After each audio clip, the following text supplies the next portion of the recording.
Current toll ಶುಲ್ಕ ಹೆಚ್ಚಳ.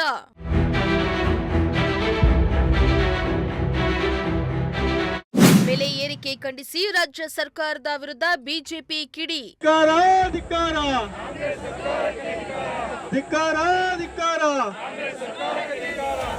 ತುಮಕೂರಿನಲ್ಲಿ ಬೆಲೆ ಏರಿಕೆ ವಿರುದ್ಧ ಬಿಜೆಪಿ ಪ್ರತಿಭಟನೆ.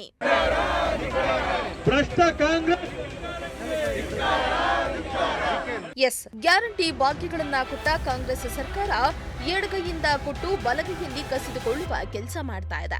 ಒಂದ್ ಕಡೆ ವಸ್ತುಗಳ ಬೆಲೆ ಏರಿಸಲು ಮುಂದಾಗಿದ್ದ ರಾಜ್ಯ ಸರ್ಕಾರ ಏಪ್ರಿಲ್ 1ರಿಂದ ಹಾಲು ಮೊಸರಿನ ಮೇಲೆ ಏಕಾಏಕಿ 4 ರೂಪಾಯಿ ಹೆಚ್ಚಳ ಮಾಡಿದೆ. ಜೊತೆಗೆ ಕರೆಂಟ್ ಟೋಲ್, ಹೊಸ ವಾಹನ ಖರೀದಿಗಳ ಮೇಲೆ ದರ ಹೆಚ್ಚಳ ಮಾಡಿದ ರಾಜ್ಯ ಸರ್ಕಾರದ ವಿರುದ್ಧ ಬಿಜೆಪಿ ನಾಯಕರು ಕೆಂಡಾಮಂಡಲರಾಗಿದ್ದಾರೆ. ಇಂದು ರಾಜ್ಯಾದ್ಯಂತ ಬಿಜೆಪಿ ನಾಯಕರು ಬೀದಿಗಿಳಿದು ಸರ್ಕಾರದ ವಿರುದ್ಧ ಪ್ರತಿಭಟನೆ ನಡೆಸಿದ್ದಾರೆ.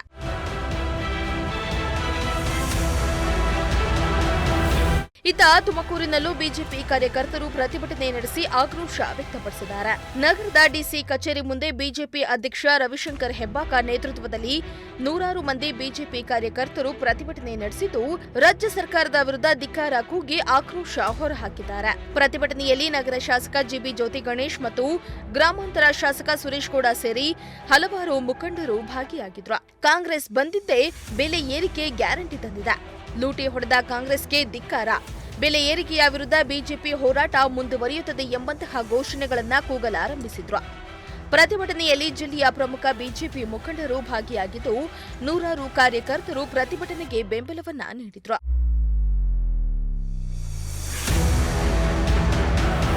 ಇನ್ನು ಈ ವೇಳೆ ಮಾತನಾಡಿದ ಶಾಸಕ ಜ್ಯೋತಿ ಗಣೇಶ್, ಕಾಂಗ್ರೆಸ್ ಸರ್ಕಾರ ಆಡಳಿತ ವೈಫಲ್ಯವನ್ನು ಟೀಕಿಸಿದ್ರು. ಅವರು ಇಂಧನ, ಅಗತ್ಯ ವಸ್ತುಗಳ ಬೆಲೆ ಏರಿಕೆ ಜನರ ನೆತ್ತಿ ಮೇಲೆ ಹೊರೆ ತರ್ತಾ ಇದೆ. ಇಂತಹ ಅಸಮರ್ಥ ಸರ್ಕಾರವೊಂದನ್ನ ಬದಲಿಸಬೇಕಾಗಿದೆ ಎಂದು ಹೇಳಿದ್ರು. ಇವತ್ತು ಏನು ಕೆಟ್ಟ ಜನ ವಿರೋಧಿ ಕಾಂಗ್ರೆಸ್ ಸರ್ಕಾರ ಬೆಲೆ ಏರಿಕೆ ಮಾಡಿದೆ, ಅದನ್ನ ಪ್ರತಿಭಟಿಸಿ ವಿರೋಧಿಸಿ ಇವತ್ತು ಈ ಒಂದು ಜಿಲ್ಲಾ ಕೇಂದ್ರದಲ್ಲಿ ಇವತ್ತು ನಾವೆಲ್ಲರೂ ಕೂಡ ಪ್ರತಿಭಟನೆ ಮಾಡ್ತಾ ಇದೀವಿ. ನಮ್ಮ ಜಿಲ್ಲಾಧ್ಯಕ್ಷರಿದ್ದಾರೆ, ಸುರೇಶ್ ಗೌಡ್ರಿದ್ದಾರೆ, ಉಚ್ಚಯ್ಯ ಸಾಹೇಬ್ರಿದ್ದಾರೆ, ಎಲ್ಲ ಮೋರ್ಚಾದ ಅಧ್ಯಕ್ಷರು, ಮಹಿಳಾ ಮೋರ್ಚಾದವರು, ಎಲ್ಲ ಕಾರ್ಯಕರ್ತರು, ಮುಖಂಡಗಳು ಉಪಸ್ಥಿತರಿದ್ದೀವಿ, ಮಾಧ್ಯಮದ ಸ್ನೇಹಿತರು. ಇವತ್ತು ಈ ಒಂದು ಕೆಟ್ಟ ಸರ್ಕಾರ ಒಂದು ಬಂಡತನ ಅಂತ ನಾವು ಕೇಳಿದೀವಿ. ಅದಕ್ಕೇನಾರ ಒಂದು ಪಕ್ಕ ಉದಾಹರಣೆ ಅಂದ್ರೆ ಈ ರಾಜ್ಯದ ಒಂದು ಸಿದ್ದರಾಮಯ್ಯ ನೇತೃತ್ವದ ಕಾಂಗ್ರೆಸ್ ಸರ್ಕಾರ. ಏನು ಎಷ್ಟು ಬೊಬ್ಬೆ ಹೊಡೆದ್ರು ಕೂಡ ಅವ್ರು ನಾವು ಮಾಡಿದ್ದೇ ಸರಿ ಅಂತೇಳಿ ಮೊನ್ನೆ ನಮ್ಮ ರಾಜ್ಯದಲ್ಲಿ ಸನ್ಮಾನ್ಯ ವಿಜೇಂದ್ರ ಅವರ ನೇತೃತ್ವದಲ್ಲಿ ಈ ಒಂದು ಬೆಲೆ ಏರಿಕೆಯನ್ನು ವಿರೋಧಿಸಿ ಒಂದು ಅಹೋರಾತ್ರಿ ಧರಣಿಯನ್ನ ನಾವು ಆಯೋಜನೆ ಮಾಡಿದ್ರು ಕೂಡ ಅವತ್ತು ರಾತ್ರಿನೇ ಕೂಡ ಪೆಟ್ರೋಲ್ ಮತ್ತು ಡೀಸೆಲ್ ದರನ ಏರಿಸಿದ್ರು. ಅಂದ್ರೆ ಬಂಡ ಸರ್ಕಾರ ಆಗೋಗಿದೆ. ಅವ್ರು ಏನು ಜನರು ಆಪೋಸಿಷನ್ ಏನ್ ಹೇಳ್ತಾರೆ ಯಾರು ಕೇಳೋದಕ್ಕೆ ರೆಡಿ ಇಲ್ಲ. ಅವ್ರು ಮಾಡಿದ್ದೇ ಸರಿ. ಅವ್ರು ಮಾಡ್ತಿರಂತ ಅನಾಚಾರಗಳಿಗೆ ದುಡ್ಡನ್ನ ಒದಗಿಸೋದಿಕ್ಕೆ ರಾಜ್ಯ ಸರ್ಕಾರದ ಜನರ ಮೇಲೆ, ರಾಜ್ಯ ಸರ್ಕಾರ ತಮ್ಮೆಲ್ಲ ರಾಜ್ಯ 6.5 ಕೋಟಿ ಜನರ ಮೇಲೆ ಬರೆ ಎಳಿತಾ ಇದೆ. ಹಿಂದೆ ಬ್ರಿಟಿಷರು ತಲೆಗಂದಾಯ ಹಾಕೋರು ಆ ಕೆಲಸ ಈ ಒಂದು ಕಾಂಗ್ರೆಸ್ ಸರ್ಕಾರ ಮಾಡ್ತಾ ಇದೆ. ಇವತ್ತು ಬೆಲೆ ಏರಿಕೆ ಪ್ರತಿಯೊಂದು ಹಂತದಲ್ಲೂ ಮುಟ್ತಾ ಇದೆ. ಇವತ್ತು ಡೀಸೆಲ್ ಪೆಟ್ರೋಲ್ ಏರಿಕೆ ಆಗಿದೆ. ಇದರಿಂದ ಯಾವ ರೀತಿ ಸೈಕ್ಲಿಕ್ ಎಫೆಕ್ಟ್ ಆಗ್ತದೆ ಅಂತ ನೋಡಿ. ಆಟೋ ದರ ಏರಿಸ್ತಾರೆ, ಬಸ್ ದರ ಏರಿಸ್ತಾರೆ, ನಿಮ್ಗೆ ಗೂಡ್ಸ್ಗಳು, ತರಕಾರಿ ದರ ಎಲ್ಲವನ್ನೂ ಕೂಡ ಇದರಿಂದ ಮುಂದೆ ಏರಿಕೆ ಆಗ್ತದೆ. ಮತ್ತು ಸ್ಟ್ಯಾಂಪ್ ಎಲ್ಲ ತಮಗೆ ಗೊತ್ತಿರಲಿ, 50 ರೂಪಾಯಿ 100 ರೂಪಾಯಿ ಒಂದು ಸಣ್ಣ ಅಗ್ರಿಮೆಂಟ್ ಆಗೋದು ಇವತ್ತು 500 ರೂಪಾಯಿ.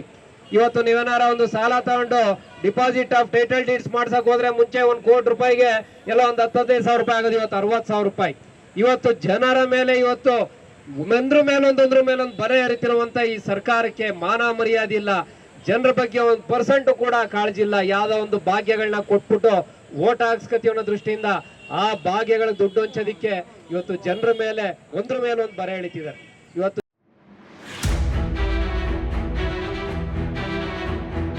ರಾಜ್ಯ ಸರ್ಕಾರ ಏರಿಕೆ ಮಾಡಿದ್ದ ಬೆಲೆಯನ್ನ ಇಳಿಸದಿದ್ದರೆ ಬಿಜೆಪಿಯ ಹೋರಾಟ ಮುಂದುವರಿಸುವುದಾಗಿ ಶಾಸಕ ಸುರೇಶ್ ಗೌಡ ಎಚ್ಚರಿಸಿದ್ರು. ಬಿಜೆಪಿಯು ಈ ಹೋರಾಟವನ್ನ ಮುಂದುವರಿಸುವುದಾಗಿ ಎಚ್ಚರಿಸಿದ್ದು, ಬೆಲೆ ಏರಿಕೆಗೆ ತಕ್ಷಣ ತಡೆ ಹಾಕದಿದ್ದರೆ ಉಗ್ರ ಹೋರಾಟ ಕೈಗೊಳ್ಳಲಾಗುವುದೆಂದು ತಿಳಿಸಿದ್ದಾರೆ. ಇವತ್ತು ಭಾರತೀಯ ಜನತಾ ಪಕ್ಷ ಇಡೀ ರಾಜ್ಯದಾದ್ಯಂತ ಎಲ್ಲ ತಾಲೂಕು ಕೇಂದ್ರಗಳಲ್ಲಿ, ಜಿಲ್ಲಾ ಕೇಂದ್ರಗಳಲ್ಲಿ ಪ್ರತಿಭಟನೆ ಮಾಡ್ತಾ ಇದ್ದೇವೆ. 7ನೇ ತಾರೀಕಿಂದ ಮೈಸೂರಿಂದ ಸಿದ್ದರಾಮಯ್ಯನ ತವರು ಜಿಲ್ಲೆಯಿಂದ ಬೆಲೆ ಏರಿಕೆಯ ವಿರುದ್ಧ ಹೋರಾಟವನ್ನು ನಾವು ಪ್ರಾರಂಭ ಮಾಡ್ತಿದ್ದೇವೆ. ಇಡೀ ರಾಜ್ಯದಾದ್ಯಂತ ಪ್ರವಾಸ ಮಾಡ್ತಿದ್ದೇವೆ. ಈ ಭ್ರಷ್ಟ ಕಾಂಗ್ರೆಸ್ ಸರ್ಕಾರದ ಬೆಲೆ ಏರಿಕೆಯ ವಿರುದ್ಧ ಇಡೀ ರಾಜ್ಯದಾದ್ಯಂತ ಆಕ್ರೋಶವನ್ನು ಜನ ವ್ಯಕ್ತಪಡಿಸ್ತಾ ಇದ್ದಾರೆ. ಅದರಿಂದ ಈ ಸರ್ಕಾರ ತೊಲಗಬೇಕು ಅನ್ನೋದೇ ಜನಗಳ ಆಶ್ರಯ ಆಗಿದೆ. ಅದರಿಂದ ಇವತ್ತು ನಾವು ಜಿಲ್ಲಾ ಕಚೇರಿ ಮುಂದೆ ಪ್ರತಿಭಟನೆಯನ್ನು ಮಾಡ್ತಾ ಇದ್ದೇವೆ. ನೋಡ್ರಿ, ಈ ಸರ್ಕಾರ, ನಾನು ಹೋಮ್ ಮಿನಿಸ್ಟ್ರಿಗೆ ಹೇಳೋದಿಷ್ಟೇ, ನೀವು ಹೋಮ್ ಮಿನಿಸ್ಟ್ರಾಗಿ ಕೆಲಸ ಮಾಡಿ. ನೀವು ಯಾಕೆ ಭಾಳ ಮೃದು ಸ್ವಭಾವದಿಂದ ಇರ್ತೀರಾ? ರಾಜ್ಯದಲ್ಲಿ ನೀವು ಹೋಮ್ ಮಿನಿಸ್ಟರ್ ಆದಮೇಲೆ ಸಾಕಷ್ಟು ಘಟನೆಗಳನ್ನು ನಾವು ನೋಡಿದ್ದೇವೆ. ಮೈಸೂರಲ್ಲಿ ಉದಯಗಿರಿ ಘಟನೆ ಇರ್ಬೋದು, ಬೇರೆ ಬೇರೆ ಶಿವಮೊಗ್ಗದಲ್ಲಿ ಆಗಿರೋ ಘಟನೆಗಳಿರ್ಬೋದು, ಮತ್ತು ಪೊಲೀಸ್ ಸ್ಟೇಷನ್ಗಳನ್ನ ಅಕ್ರಮವಾಗಿ ನುಗ್ಗುವಂಥದ್ದು ಇರ್ಬೋದು. ಇವೆಲ್ಲವೂ ಕೂಡ ನಿಮ್ಮ ಒಂದು ಕಾಲದಲ್ಲಿ ನಡೀತಾ ಇದೆ. ಅಧಿಕಾರಿಗಳು ಸಾಕಷ್ಟು ಜನ ಆತ್ಮಹತ್ಯೆ ಮಾಡ್ಕೊಂಡಿದ್ದಾರೆ.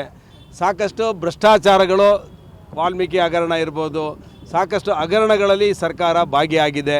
ಆದರೆ ಹೋಮ್ ಮಿನಿಸ್ಟ್ರು ಭಾಳ ಸಜ್ಜನರಾಗಿ ಇದ್ದಾರೆ. ನಾನು ವಿನಂತಿ ಮಾಡ್ತೀನಿ, ಹನಿ ಟ್ರ್ಯಾಪ್ ಬಂದಿದೆ, ಕೊಲೆ ಬೆದರಿಕೆ ಬಂದಿದೆ. ನಿಮ್ಮ ಜಿಲ್ಲೆ ಒಳಗಡೆ ಒಬ್ಬರು ಶಾಸಕರ ಮೇಲೆ, ಮಂತ್ರಿ ಮೇಲೆ ಹನಿ ಟ್ರ್ಯಾಪ್ ಪ್ರಕರಣ ಆಗಿದೆ, ಇನ್ನೊಬ್ಬರ ಮೇಲೆ ಈ ಪ್ರಕರಣ ಆಗಿದೆ, ಕೊಲೆ ಬೆದರಿಕೆ ಪ್ರಕರಣ ಆಗಿದೆ. ಏನಾಗ್ತಿದೆ ಕಾಂಗ್ರೆಸ್ ಸರ್ಕಾರದಲ್ಲಿ ಅಂತ ಜನಕ್ಕೆ ಗೊತ್ತಾಗ್ತಾ ಇಲ್ಲ.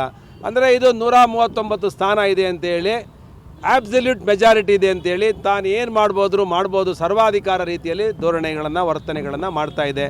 ಇವರಿಗೆ ಜನ ಇಷ್ಟು ಸ್ಥಾನ ಕೊಟ್ಟಿದ್ದು ಒಳ್ಳೆ ಆಡಳಿತ, ಗುಡ್ ಗವರ್ನೆನ್ಸ್ ಕೊಡಲಿ ಅಂತ, ಒಳ್ಳೆ ಆಡಳಿತ ಕೊಡಲಿ ಅಂತ.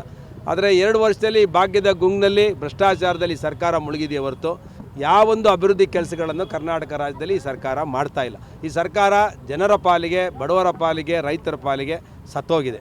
ಈ ಸರ್ಕಾರ ಯಾವತ್ತು ತೊಲಗುತ್ತೋ ಅಂತ ಜನ ತುದಿಗಾಲಲ್ಲಿ ಕಾಣ್ತಾ ಇದ್ದಾರೆ.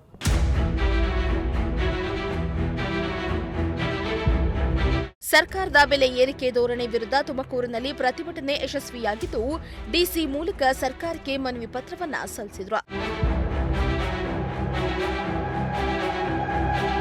ಕ್ಯಾಮರಾ ಪರ್ಸನ್ ಸಂಜಯ್ ಜೊತೆ ದೀಪಕ್, ಪ್ರಜಾಶಕ್ತಿ ಟಿವಿ, ತುಮಕೂರು.